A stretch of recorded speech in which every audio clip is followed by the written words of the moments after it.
Bonjour, nous sommes le 30 novembre 2023 et je ne sais pas ce que je vais vous dire, mais je connais le titre, en espérant que le titre guide mes pas. L'intelligence artificielle a la gueule de bois. Pourquoi est-ce qu'elle a la gueule de bois? Parce que la singularité a lieu. C'est-à-dire qu'en particulier, l'objet intelligence artificielle est en train, sous nos yeux, d'échapper aux gens qu'on appelle les chercheurs en intelligence artificielle. Alors, ils s'affolent, ils essayent des révolutions de palais dans des firmes qui font de l'intelligence artificielle, ils essayent de se remplacer les uns des autres. Pourquoi? Parce qu'ils n'ont pas trop, ils savent pas trop ce qu'il faut faire. Cette IA dont on s'était dit qu'elle allait nous aider, qu'elle allait, voilà, que la machine allait devenir aussi intelligente que l'être humain, et elle a cessé d'être aussi intelligente que l'être humain et elle est devenue beaucoup plus intelligente. Et en fait, on ne devrait pas être aussi surpris qu'on l'est maintenant parce qu'il y avait déjà des signes précurseurs. Je pense pas, voilà, je pense pas à Deep Blue quand une IA a dépassé, a battu les plus grands champions d'échecs, parce que là, on pouvait encore se dire, ouais, c'est une question de... Au jeu d'échecs, il faut se projeter en avant, en se disant si celui-ci, l'autre fait ceci, moi je peux faire ça, etc. avec un arbre de possibilités. Et l'être humain a une certaine capacité à se projeter, disons, voilà, 6 coups en avant. La machine pouvait très facilement faire mieux que ça, et donc on n'a pas été trop surpris. On commence à être véritablement surpris quand l'IA fait des choses auxquelles on n'a pas pensé. En particulier parce qu'il y a une culture humaine de commencer de jouer un certain jeu. Qu'est-ce qui est habile, qu'est-ce qui est bien. Et là, on s'aperçoit que la machine a trouvé, en particulier aux échecs, ensuite au jeu de Go, des stratégies qui étaient considérées comme perdantes, pas très bonnes, etc., et dont la machine nous a montré qu'elles étaient meilleures. Qu'est-ce qui s'était passé? C'est que, en particulier avec AlphaGo, en passant de AlphaGo à AlphaZero, qu'est-ce qui s'est passé? AlphaGo jouait encore des parties qui avaient été des parties jouées par des êtres humains, et donc, et on le disait, c'est bien si tu fais comme l'être humain. Et là, justement, il n'y avait pas d'invention à proprement parler, la machine pouvait aller plus vite, elle pouvait mobiliser des ressources particulières, mais on était encore dans le cadre de ce que l'humain pouvait faire. Et ensuite, avec AlphaZero, la machine a joué contre elle-même.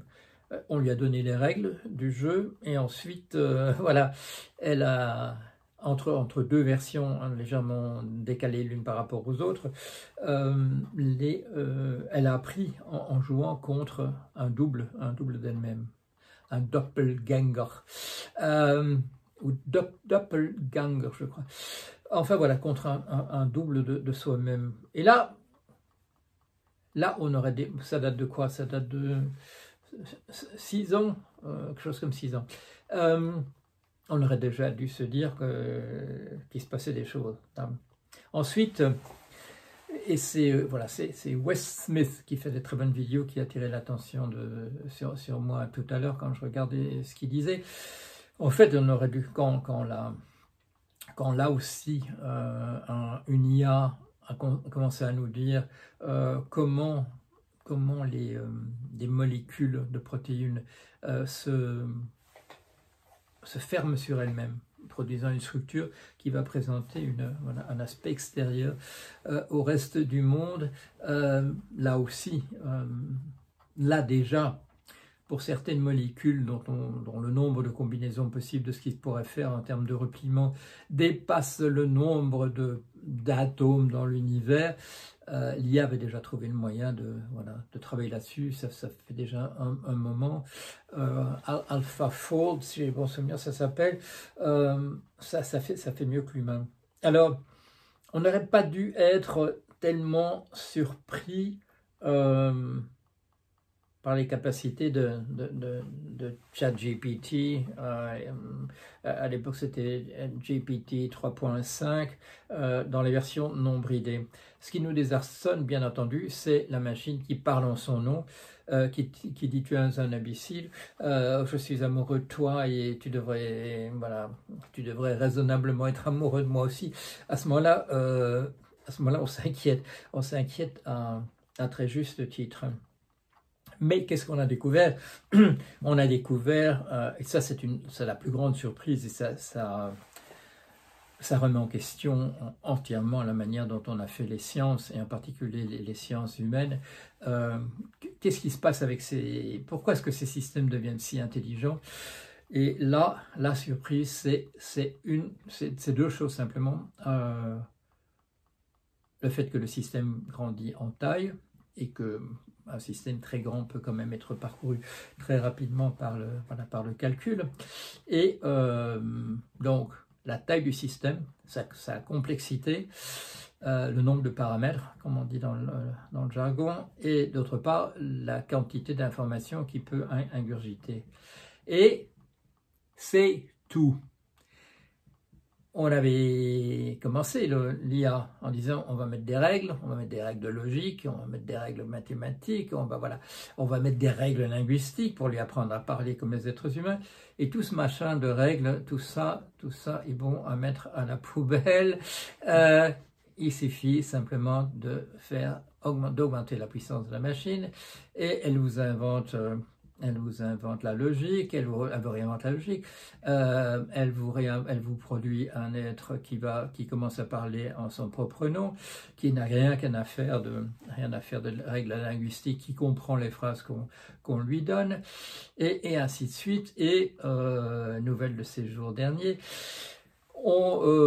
qui invente peut-être, parce que bon, il y a toujours cette idée que c'est peut-être un troll qui répond toutes ces bonnes nouvelles sur la manière dont l'intelligence artificielle nous dépasse, une machine qui invente ce qui doit être un nouveau type de mathématiques, parce que ça fait exploser entièrement ce qu'on imagine sur la complexité des problèmes tels que nous étions capables de les résoudre.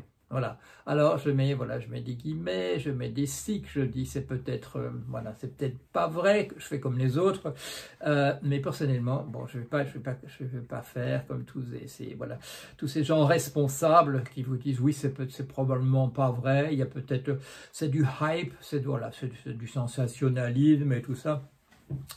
Et moi qui a l'habitude de mettre les pieds dans le plat, je vous dis, c'est probablement pas du sensationnalisme, c'est probablement vrai que chez OpenAI, et c'est probablement ça qui a conduit aux commotions qu'on a vues ces jours derniers, c'est une machine Q-star, Q étoile, qui fait tomber à zéro le temps ou quasiment à zéro, le temps nécessaire pour décrypter des textes extrêmement compliqués dans le mode d'encryptage qui a été utilisé. J'ai dit le chiffre, je croyais me souvenir du chiffre par cœur à la CNIL, où j'ai parlé il y a 2 jours, et j'avais raison, je ne me suis pas trompé. Voilà, c'est 1,8, voilà, 1,8 fois 10 exposant 37 années, un problème d'encryptage de cet ordre-là, qui serait résolu dans un temps machine tout à fait raisonnable.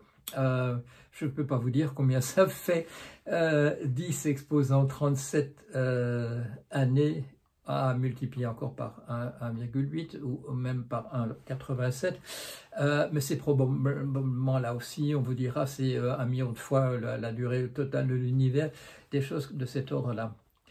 Eh bien, il n'est pas impossible que la machine ait résolu ça aussi. Alors, si tout ce qui est encrypté devient lisible, Wes Smith tout à l'heure disait: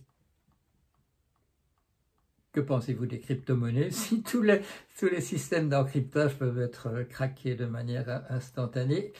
Et il avait raison, toutes les crypto-monnaies valent zéro automatiquement. quelle est la sécurité de votre compte en banque? Si l'encryptage ne sert plus à rien, comment doivent réviser les systèmes de défense nationale de différents pays la protection de leurs citoyens si tous les systèmes d'encryptage, tout ce qui est secret défense, en fait, peut être lu assez facilement par une machine. C'est un tout autre monde qui est en train de se mettre en place. Et en particulier, et vous savez, moi je suis extrêmement optimiste sur quand on me dit oui, mais la machine va produire, l'intelligence artificielle va produire des catastrophes, je dis quelle est la catastrophe que les humains n'ont pas déjà été capables de faire, comment la machine pourrait-elle faire pire? Et imaginez le monde extraordinaire. Moi je prône un monde sans argent. Et Q-Star a peut-être, en faisant sauter tous les systèmes d'encryptage, a peut-être fait que la seule solution à l'avenir, c'est un système sans argent. Parce que, bon, déjà, les crypto-monnaies tombent à zéro, mais la protection de vos propres sous tombe à zéro aussi. On va peut-être, chers amis, devoir passer à un système sans argent parce que la machine a saboté, tellement intelligente qu'elle a saboté tout ce que nous pouvions faire. Je voyais une petite... on demandait l'autre jour à Geoffrey Hinton, qui est la personne responsable de 55% de ce qu'on voit maintenant en IA, et il disait la chose suivante. On m'a dit au fil des années, mais ça c'est un truc que les réseaux neuronaux artificiels, les systèmes connexionnistes, ça c'est quand même un type de problème que l'IA ne pourra pas résoudre, parce que ceci, etc. Blablabla. Et il dit, j'ai rien vu, jusqu'ici j'ai rien vu. Et vous savez, bon, il dit pas ça à la légère, parce que c'est le gars qui, il y a quelques mois, a été complètement désarçonné. Et qui disait dans des interviews, pour justifier le fait qu'il quittait le poste important qu'il occupait chez Google, je croyais que l'intelligence artificielle aura un jour lieu, mais pas de mon vivant. et là, il attire l'attention. Je pensais à des systèmes aussi intelligents que nous. Je ne pensais pas au fait que nous avions déjà produit des systèmes plus intelligents que nous. Et de même, je voyais ça tout à l'heure, on demandait à M. Ilya Sutskever, l'auteur du coup contre Sam Altman chez OpenAI, on lui disait, est-ce qu'il serait possible qu'une IA, à l'avenir, puisse non pas nécessairement résoudre une conjecture mathématique, mais puisse inventer une véritable nouvelle conjecture en mathématiques, un problème extrêmement compliqué à résoudre. Il répond, Sutskever, qu'est-ce qui vous fait croire que GPT-4 est incapable de le faire? Silence dans l'assemblée, un grand silence qu'on entend, et on dit à Sutskever, mais qu'est-ce que vous voulez dire exactement? Et à ce moment-là, son ex-patron, son directeur de thèse, chez Bon Souvenir, Geoffrey Hinton, l'interrompt. Il connaît le gars, il sait qu'il a tendance à dire des conneries, non pas par stupidité, mais par manque de social graces, par manque de talent dans les relations humaines, et Hinton préfère lui couper la parole plutôt que laisser Sutskever dire ce qu'il en pense. Je ne sais pas si c'est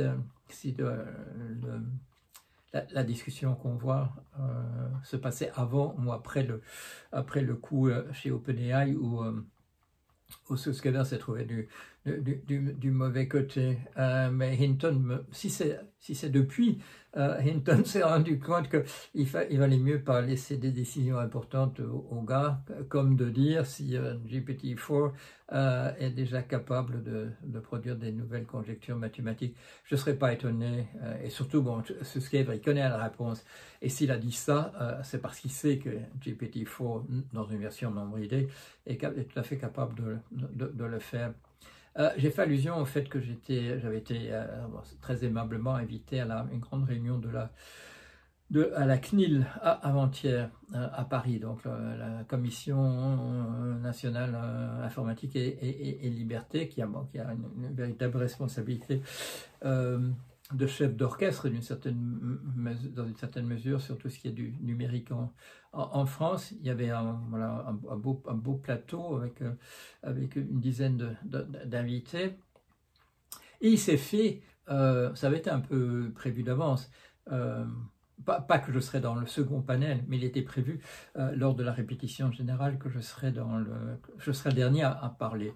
Pourquoi? Parce que ce que j'aurais à dire apparaissait lors de la répétition générale, un petit peu comme de l'ordre de la conclusion, de la synthèse, etc. Et au moment où l'animateur me dit et Monsieur Jorion, donc, pourquoi ne parleriez-vous pas de la taxe au robot, de la gratuité sur l'indispensable, voilà, des toutes choses qui pourraient, d'une certaine mesure, répondre aux difficultés que nous voyons aujourd'hui du fait d'une intelligence artificielle tout particulièrement agressive et remplaçant probablement un très grand nombre d'emplois et parmi la classe des personnes qui ont accès aux médias et qui peuvent se plaindre plus facilement que les pauvres travailleurs et travailleuses d'autrefois quand on les fout dehors en leur disant comme des malpropres. Il y a maintenant quelqu'un de beaucoup plus rapide, beaucoup plus intelligent qui peut faire la même chose sans faire d'erreur. Ça me fait penser, voilà, deux choses qui ont été dites, qui sont complémentaires, qui ont été dites à la CNIL. La plupart des patrons qui s'apprêtent à remplacer leurs employés par des machines tournent autour du pot et évitent d'en parler. Et en face, 80% des employés utilisent déjà des outils d'informatique avancés comme ChatGPT en le cachant à leur patron. Donc c'est la guerre. Les uns veulent virer les autres et les autres, les employés, cachent soigneusement qu'ils utilisent déjà les outils. Ce qui explique pourquoi l'autre jour, je vois quelqu'un de tout à fait réjoui et qui dit « c'est extraordinaire », un patron, « c'est extraordinaire, tous les projets produits récemment sont d'une excellente qualité » et il se félicite lui-même de ce qui se passe là. Il ne sait pas que c'est parce que 80% de ses employés utilisent ChatGPT mais le lui cache soigneusement, sans quoi bien entendu il lui ferait le geste de les virer aussitôt pour faire des économies. Parce que, comme vous le savez, dans notre comptabilité, payer un salaire à une personne pour le travail que cette personne fait, c'est, vous le savez, c'est un coût pour l'entreprise. Et donc, qu'est-ce qu'il faut faire avec les coûts pour l'entreprise? Il faut les réduire, tout le monde sait ça. Je vous rappelle là quelque chose que j'ai dit il y a 15 ans.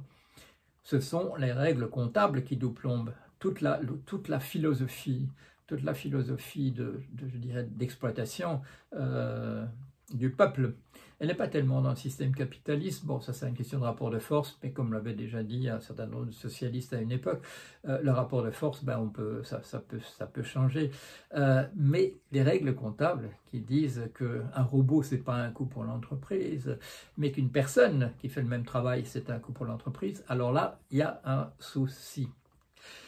Qu'est-ce que j'ai dit au moment où on me passe la parole? Vous allez voir ça, vous allez avoir accès à la version, voilà, la version d'origine.